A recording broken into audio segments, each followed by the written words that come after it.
ನಾನು ನಿಮ್ಗೆ ಹೇಳಿದೆ ಇಡೀ ಕರ್ನಾಟಕದಲ್ಲಿ ಒಂದು ವಿಶೇಷವಾದಂತಹ ದೇವಸ್ಥಾನ ಇದು ಅಂತ ಹೇಳಿ. ಪೂಜಾರಿ ಅವರು ಅದರ ವಿಶೇಷತೆಯನ್ನ ಹೇಳಿದರು. ಏನು ವಿಶೇಷತೆ ಅಂತಂದ್ರೆ 9 ಲಿಂಗಗಳು ನ್ಯಾಚುರಲ್ ಆಗಿ ಮೂಡಿರುವಂತಹ ಒಂದು ದೇವಸ್ಥಾನ ಇದು. ಆ 9 ಲಿಂಗಗಳು ನ್ಯಾಚುರಲ್ ಆಗಿ ಮೂಡೋಕೆ ಒಂದು ಹಿಂದೆ ಕಾರಣ ಇದೆ, ಒಂದು ಕಥೆ ಇದೆ. ಆ ಕಥೆ ಏನು ಅಂತ ನಮ್ಮ ಪೂಜಾರಿ ಅವರು ಹೇಳ್ತಾರೆ.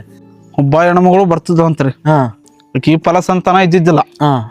ಫಲಸಂತಾನ ಇದ್ದಿಲ್ಲ, ಅದಕ್ಕೆ ಹಿಂಗ ಈಗ ನುಡ್ಕಂದ ದುಡಿತಿದ್ಲು ದಿವಸ.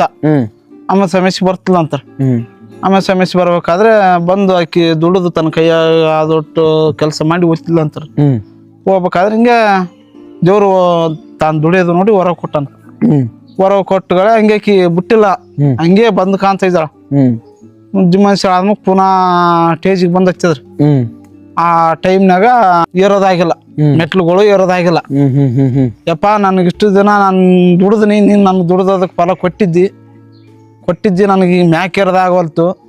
ಈ ತಳಗೆ ನಾನು ಒಂದು ಜೀಪ್ ಹಾಕಿ ಮುಡಿಸ್ನಪ್ಪ, ನೀನು ನನಗೆ ಇಲ್ಲೇ ಒಂದು ಇದು ಮಾಡಿ ಕೊಡು, ಇಲ್ಲೇ ದುಡ್ಕೊಂತಿರ್ತೀನಿ ಅಂತಂದು ಸೊಲೆಗೆ ಮೇನ್ ದೇವಸ್ಥಾನ ಇಲ್ಲಿ ಮ್ಯಾಗ ಕಲಗುತ್ತಿ ಅಂತ. ಇದರ ಪೂರ್ತಿ ವಿಡಿಯೋ ನಿಮ್ಗೆ ಯೂಟ್ಯೂಬ್ ನಲ್ಲಿದೆ, ಲಿಂಕ್ ಬಹಳ ದೂರ ಇಲ್ಲ, ಬಯೋದಲ್ಲಿದೆ.